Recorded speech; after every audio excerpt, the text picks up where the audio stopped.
I'm Vikas Srivastav, and it's your sixth lecture and unit number 2 of Project Management CE703B. और हम आज second unit start कर रहे हैं। सेकेंड यूनिट स्टार्ट करने से पहले हम डिस्कस कर लेते हैं कि हमें इसके अंदर क्या क्या पढ़ाई करनी है, क्या क्या पढ़ना है। तो उसके लिए अपन एक बार देख लेंगे। तो सबसे पहला जो हमें स्टार्ट करना है ये आपकी unit number 2, that is developing project proposals.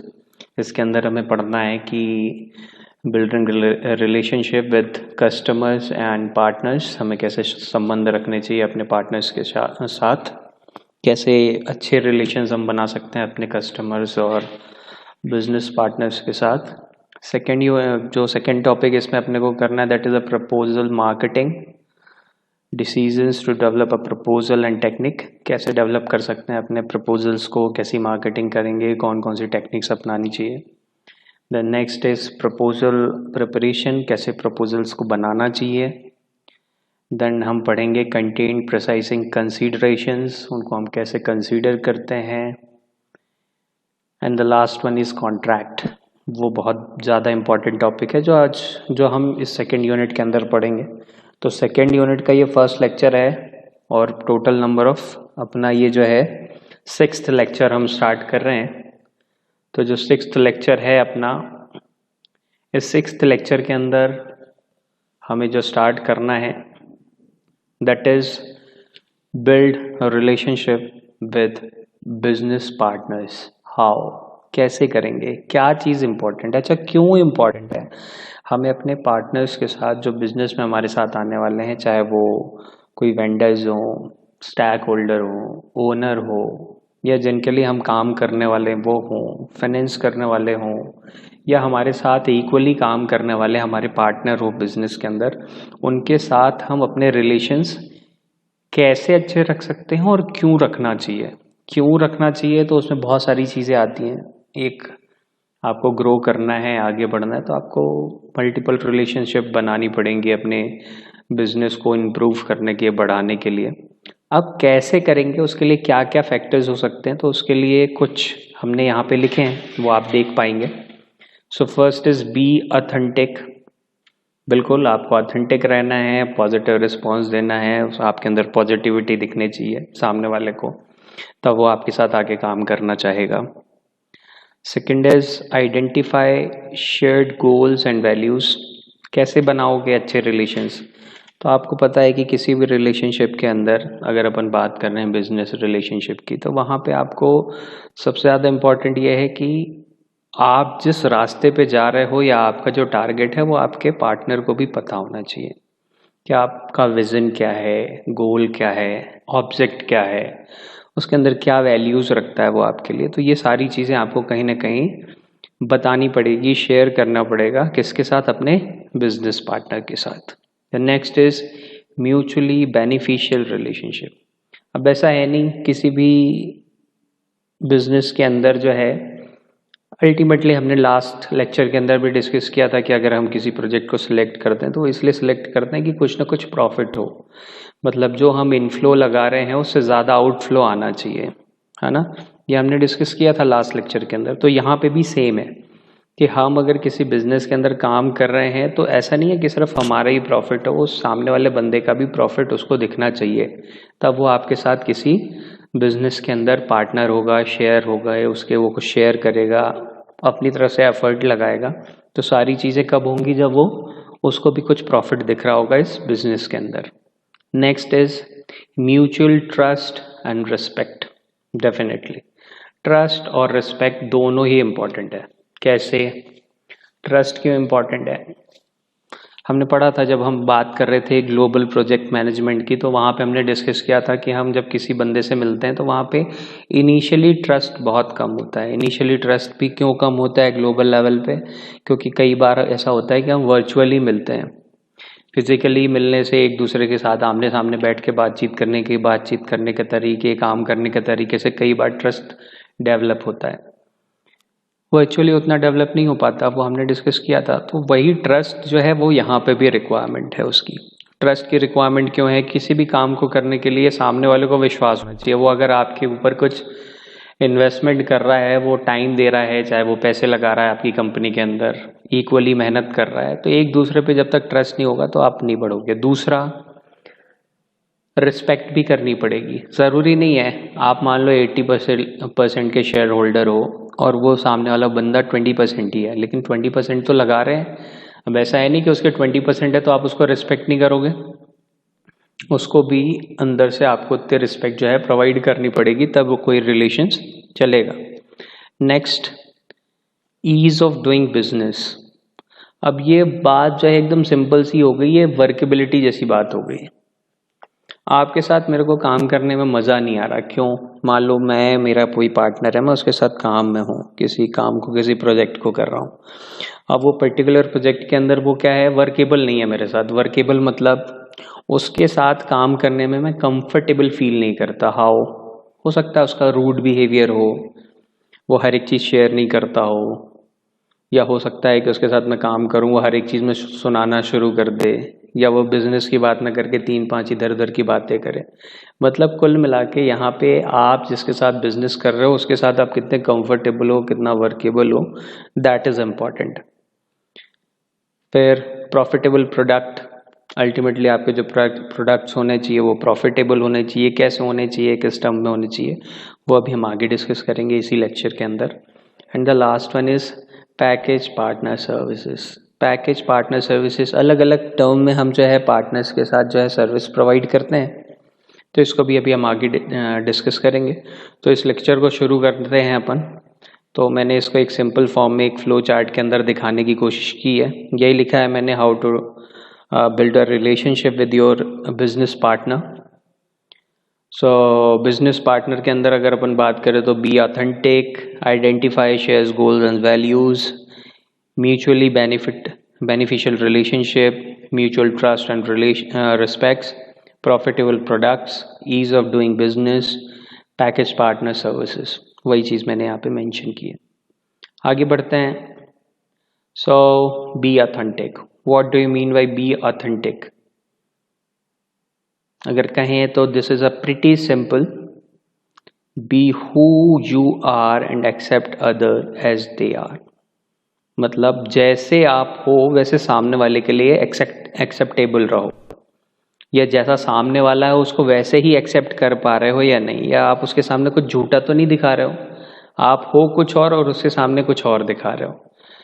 तो मैंने यहाँ पे भी डिस्कस अभी किया था कि कई बारी क्या होता है कि ऑनलाइन अपन मीटिंग्स करते हैं किसी के साथ इनिशियली। अब ऑनलाइन मीटिंग के अंदर हो सकता है कि आपको दिखा वो कुछ और रहा हो और रियलिटी में कुछ और हो। तो कई बार क्या होता है, किसी भी बिजनेस को स्टार्ट करने से पहले अपन क्या करते हैं, स्पेशली अपन ऑनलाइन तो करते हैं लेकिन उतना बिलीव नहीं करते, तो कई बार मिलके भी करते हैं, छोटी छोटी मीटिंग्स करते हैं। ठीक है, आपको जैसे मान लो किसी कंपनी के साथ काम करना है, तो आपको पता होना चाहिए कि वो कंपनी कैसी है। जिस कंपनी के साथ मैं काम करने वाला हूँ वो कंपनी वो सारे क्राइटेरिया फुलफिल करती है या नहीं करती है, वो उतनी क्वालिफाई है या नहीं है, वहाँ पे कंपनी के अंदर जो काम करने वाले लोग हैं, जिस चीज़ की हमको रिक्वायरमेंट है वो है या नहीं है। तो आपको कभी भी किसी कंपनी के लिए या कंपनी को आपके लिए क्या होना चाहिए, ऑथेंटिसिटी होनी चाहिए। किस चीज़ की, चाहे वो पर्सनैलिटी की हो, बेनिफिट्स की हो, या रिलेशनशिप के अंदर हो, एवरी पॉइंट ऑफ व्यू आपको क्या करना चाहिए, हर एक पॉइंट ऑफ व्यू में अपनी ऑथेंटिसिटी आपको क्या है, प्रूव करनी चाहिए। उससे क्या होते हैं, अच्छे ट्रस्ट बनते हैं और देन उससे अच्छे रिलेशंस बनते हैं। तो हमारा ये फर्स्ट पॉइंट है कि ऑथेंटिसिटी होनी चाहिए। ऑथेंटिसिटी कैसे क्रिएट होती है वो हमने डिस्कस कर लिया कभी भी। ठीक है, हर एक चीज़ में आप जितना ओपन रहोगे उससे आपकी ऑथेंटिसिटी जो है वो उतनी ही अच्छी होती जाएगी। Next is identify shares goals and values. So we seek the people in life will like share similar goals and values with. Are they honest, kind, knowledgeable, helpful? How do they treat others? This is about moral character. Do we respect them? I have sadly seen too many people present themselves one way only to take advantage of people. once they have their trust. तो यहाँ पे हमने कुछ चीज़ लिखी है कि ये कुछ सवाल मन में आते हैं जब हम किसी के साथ काम करने जाते हैं. कई बार अक्सर क्या बोलते हैं कि हमारे गोल्स और वैल्यूज़ लगभग एक जैसे हैं तो हमें काम करने में बड़ी आसानी होगी. लगभग वो लोग आपस में ऑनेस्ट हैं, ईमानदार हैं या नहीं, मतलब ये सेकेंडरी होता है. ये सारी चीज़ें तो अपन सोचते ही हैं, लेकिन वो जो हम सबसे शुरू में सोचते हैं वो क्या सोचते हैं, जो हमारे गोल्स हैं और वैल्यूज़ हैं वो सेम है या नहीं. मतलब मुझे मान लो किसी एक फील्ड के अंदर काम करना है, मुझे पर्टिकुलर रोड वर्क्स करना है. अब मेरे पास कोई कंपनी ऐसी है जिसके साथ मैं काम करने वाला हूँ और उसका एक्सपीरियंस कहाँ है, बिल्डिंग कंस्ट्रक्शन में. तो वो गोल्स और वैल्यूज़ की जो बात अपन कर रहे हैं, हो सकता है कि वो दोनों का गोल सेम नहीं है, कई बार उसके अंदर वो एक्सपीरियंस नहीं है. तो कहीं ना कहीं आपके मन में थोड़ा सा वो आएगा कि यार हमारे गोल्स या अभी तक हमने जो काम किया है वो सेम नहीं है. लेकिन दोनों के दिमाग में क्लियर होना चाहिए कि हम जो काम करने वाले हैं वो हमारा अल्टीमेटली गोल जो है वो एक होगा, जो ऑब्जेक्ट है वो एक होगा. हम दोनों एक दूसरे के लिए एडवांटेज दे पाएंगे. ऐसा नहीं है कि मेरी वजह से पर्टिकुलर कोई दूसरी कंपनी या दूसरा जो मेरा पार्टनर है वो लैग कर रहा होगा. तो ये सारी चीज़ें देखनी पड़ती हैं और वही चीज़ यहाँ पे मैंने डिस्कस की है. तो हमें ये सारी चीज़ें डिस्कस करके ही क्या करना चाहिए, आगे बढ़ना चाहिए ना, हमारे लिए जो इम्पोर्टेंट है. Next is mutually beneficial relationship. Mutually beneficial relationship मतलब अभी मैंने डिस्कस किया था कि दोनों के लिए वो क्या होना चाहिए, बेनिफिशियल होना चाहिए. The most important thing is for vendor partner manager and executives to get know their partners from very beginning and then continue to keep a pulse of their business plan. कैसे beneficial होगा उसके बारे में some sample discussions topic include there also. मैंने कुछ include किए हैं, लेकिन अगर अपन देखें तो क्या होता है कि हमें पहले पता होना चाहिए कि क्या क्या कौन कौन है और उसके क्या क्या प्रॉफिट्स उसके अंदर हो सकते हैं. तो हमारे जो मन में जो क्वेश्चंस आएंगे, जो डिस्कशन आएंगे, वो क्या होंगे, what are their business goals and growth plan, what new vertical और service area do they plan to expand. भैया वो किस क्षेत्र में काम करना चाहते हैं, किस सर्विस एरिया के अंदर काम कर रहे हैं, क्या उनके प्लान्स हैं. ठीक है, तब वो तो आगे बढ़ेंगे, साथ में एक दूसरे के लिए प्रॉफिटेबल होगा. What are their most profitable practices, अभी तक वो किस एरिया में काम किया है, कहाँ ज़्यादा उनने प्रॉफिट कमाया है. how are their sales and services provide people paid, उनके लिए उन्होंने कैसे सर्विस प्रोवाइड किया है या उनको लोगों ने कैसे पे किया है, किस सर्विस के लिए पे किया है. जैसे मैं अभी बात ही कर रहा था कि हमारी अगर अलग अलग रही है तो फिर हम एक दूसरे के लिए हो सकता है उतने बेनिफिशियल ना रहें, क्योंकि मेरे पास एक्सपीरियंस कम है, सामने वाले बंदे के पास एक्सपीरियंस ज़्यादा है. तो हो सकता है कि उसके वजह से मैं चल रहा हूँ लेकिन मैं कहीं ना कहीं लैग करूँगा, तो हमारे जो प्रॉफिट होंगे वो कहीं कम ज़्यादा होंगे. And the last one is what are the 3 most important things a vendor can do to help them grow their business. तो ये 3 चीज़ें जो कहीं ना कहीं हम याद रखते हैं एक दूसरे के बेनिफिशियल के लिए. अगर अपन बेनिफिशियल टर्म में बात करें तो किस किस बेसिस पे बेनिफिशियल हो सकता था, बेनिफिशियल हो सकता है ह्यूमन रिसोर्स के बेसिस पे, एक्सपीरियंस के बेसिस पे, वहाँ पे जो काम करने वाले लोग हैं उनके बेसिस पे, है ना, और जो हमारा गोल है और जो विजन है उस पर डिपेंड करेगा. क्योंकि हमारा कई बारी क्या एक्सपीरियंस तो है लेकिन कहीं दूसरे एरिया पे है. हमारा जो सर्विस सेक्टर है वो किस सेक्टर पे हम काम करते हैं वो बड़ा इंपॉर्टेंट होता है जब हम बात कर रहे होते हैं किसी बेनिफिशियल म्यूचुअल बेनिफिशियल की. तो वो बड़ा इंपॉर्टेंट हो जाता है. नेक्स्ट टॉपिक है आपका mutual trust and respect. What do you understand by mutual trust and respect? So a very important part of maintaining a strong relationship, doing what you are say and saying what you do. बिल्कुल, कभी भी किसी relationship के लिए important है कि आप क्या बोल रहे हो और कैसे बोल रहे हो. ठीक है, और कैसे बोल रहे हो बड़ा इंपॉर्टेंट हो जाता है. क्या बोल रहे हो तो ठीक है, लेकिन कैसे बोल रहे हो वो भी बड़ा इंपॉर्टेंट हो जाता है. When you conduct partner interviews, the vendor who have a strong people that work with them in field and have a well communicated and consistent approach to channel score much higher than those that don't, even if their program is more complicated. मतलब एक example type का है कि जैसे मान लो मैं कहीं काम कर रहा हूँ, ठीक है, मैंने कहीं काम कर रहा हूँ किसी के साथ, लेकिन वहां पे एक बंदा जो है वो मतलब ठीक है कम्युनिकेशन उसका जो है वो बड़ा रूड बिहेवियर वो शो कर रहा है, काम सही कर रहा है, ट्रस्ट भी बढ़िया है, लेकिन वो रिस्पेक्ट नहीं दे पा रहा सामने वाले बंदे को, तो क्या होगा, रिस्पेक्ट नहीं देगा तो उसमें जो रिलेशंस में कमी आती है। अभी हमने बहुत सारे रिलेशंस देखे हैं कि एक टीवी के अंदर एक शो आ रहा था, वो बड़ा अच्छा चल रहा था, सब कुछ बढ़िया था, बीच में पता चला कि उनके जो दो लोग थे उनकी आपस में लड़ाई हो गई। लड़ाई का रीजन क्या पता चला कि वो एक दूसरे को रिस्पेक्ट नहीं करते थे, तो अच्छी खासी चलती हुई चीज भी क्या हो गई, बंद हो गई। तो हमें क्या है, सबसे ज्यादा इंपॉर्टेंट चीज क्या हो जाएगी कि अगर हम बात कर रहे हैं किसी बिजनेस पॉइंट ऑफ व्यू से, तो हमें क्या है उस पर ट्रस्ट भी करना है और उसकी रिस्पेक्ट भी करनी है। So next topic is ease to doing business. Ease to doing business मतलब put yourself in shoe of individual at partner. They have multiple vendor with different portals, pricing tool, approaches to training, deal registration program.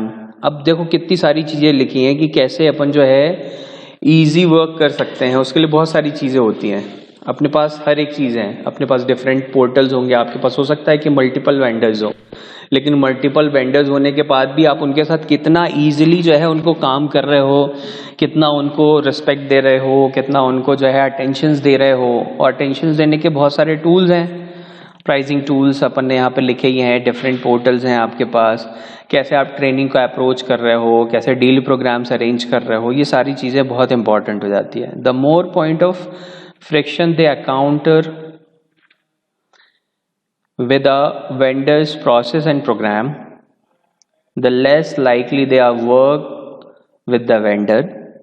This could limit the willingness to provide a needed informations, put an extra burden on vendors, partner, manager, or even make them choose the competition over the vendors in a deal.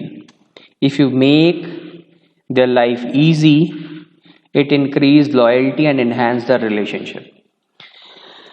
At last वही चीज लिखी है कि हमें क्या करना है भैया, कहीं पे भी प्रोवाइड करनी है तो वहाँ पे बहुत सारी चीजें दिखानी होती हैं, आपका विलिंगनेस दिखाना होता है कि आप भैया काम करने के बड़े इच्छुक व्यक्ति हो, आपकी इच्छा शक्ति उस प्रकार की है या नहीं काम करने की, आप वहाँ सुन पाते हो, प्रॉपर प्रोसेस करते हो, प्रॉपर कम्युनिकेशन करते हो, वहाँ पे आपका जो है अपने पार्टनर्स के साथ, अपने मैनेजर्स के साथ आप डील करते हो, कितना कम्युनिकेशन है आपका।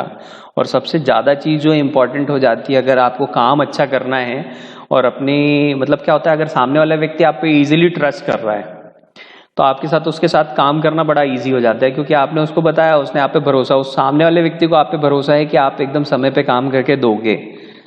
तो लॉयल्टी आपकी बड़ी अच्छी होनी चाहिए और इसको बढ़ाने की कोशिश करनी चाहिए, क्योंकि अल्टीमेटली यही रिलेशन को क्या करता है, बढ़ाता है।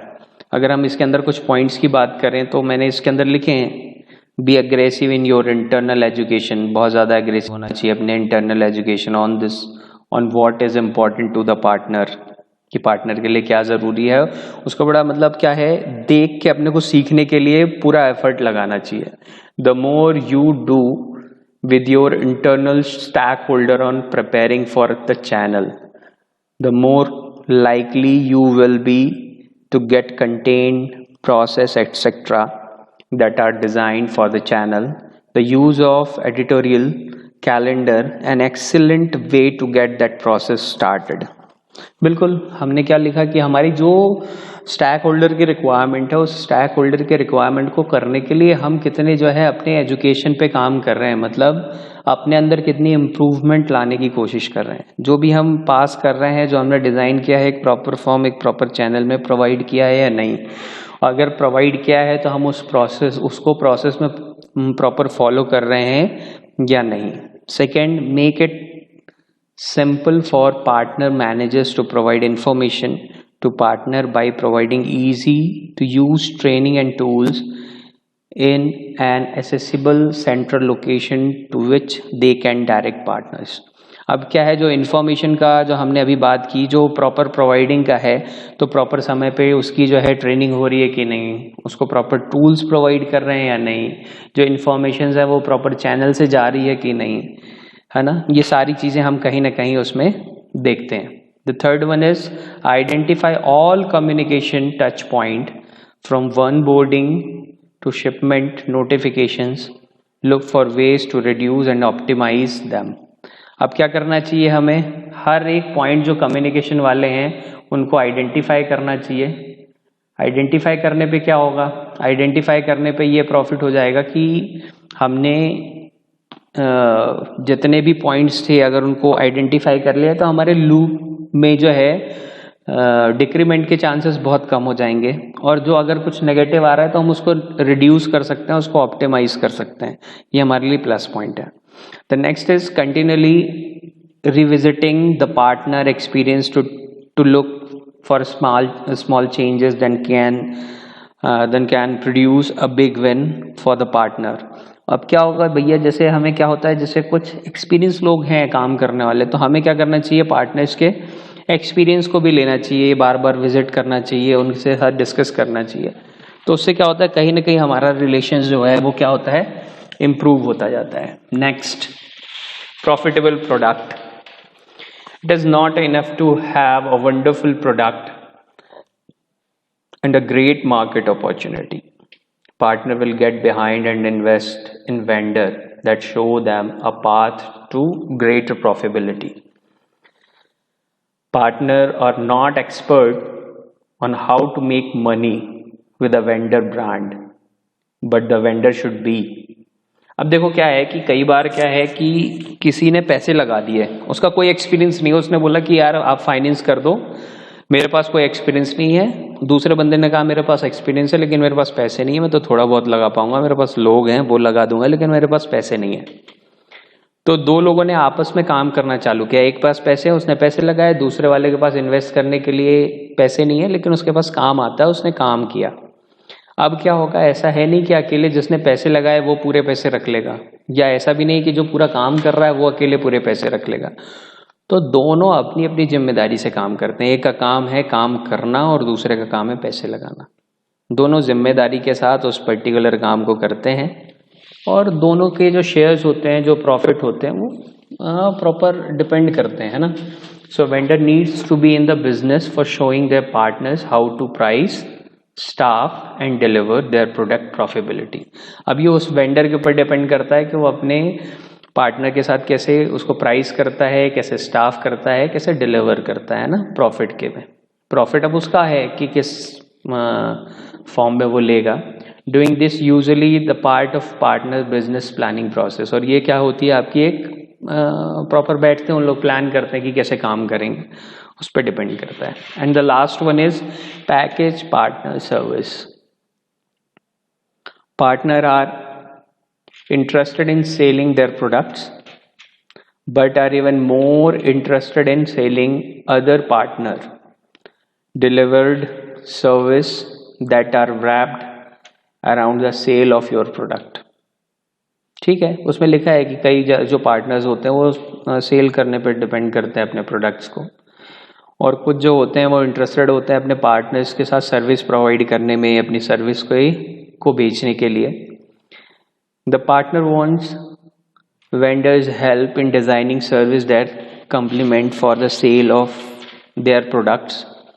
कई बार क्या होता है, किसी ने बनाया और वो अपने साथ क्या रखता है, वेंडर्स रखता है जो उसकी हेल्प करे, किसमें, उसको डिज़ाइन करने में, उसकी मार्केटिंग करने में, उसका सेल करने में उसकी हेल्प करे। तो अलग अलग फॉर्म में जो है वो पार्टनर्स होते हैं। ऐसा नहीं है, कुछ लोग हो सकता है कि मैन्युफैक्चरिंग में पार्टनर्स हों, कोई हो सकता है कि कोई जो है एक बिजनेस कर रहा हो, वो मैन्युफैक्चरिंग कर रहा हो लेकिन उसने सेल्स के लिए एक पार्टनर रखा हो सकता है कि किसी को कुछ बना रहा हो लेकिन पैकेजिंग करने के लिए उसने किसी को पार्टनर रखा हो, फिर मार्केटिंग करने के लिए कुछ पार्टनर रखा हो, एडमिनिस्ट्रेशन के लिए किसी के साथ किया हो, या सिक्योरिटी के लिए किसी के साथ किया हो। तो अलग अलग चीज़ में वो अपने साथ क्या होते हैं, वेंडर्स बनाते हैं।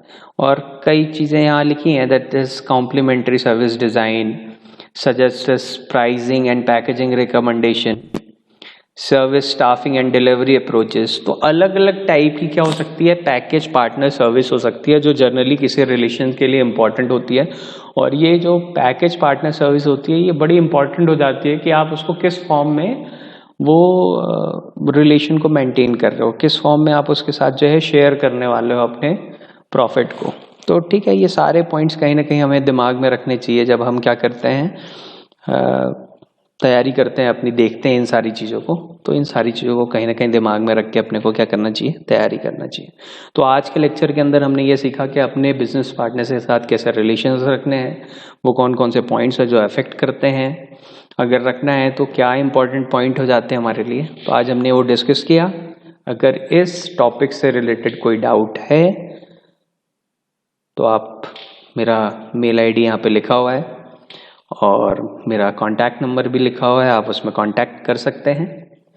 और अगर आपको ऐसा लगता है कि कुछ पूछना है तो आप मैसेज कर दीजिए। बाकी अगर आपको ऐसा कोई लगता है कि कोई डाउट है तो आप इस वीडियो को देखिए, अपने डाउट को लिखिए और जब डाउट सेशन होगा तो उस डाउट सेशन के अंदर आप मेरे से वो क्वेश्चन पूछ सकते हैं।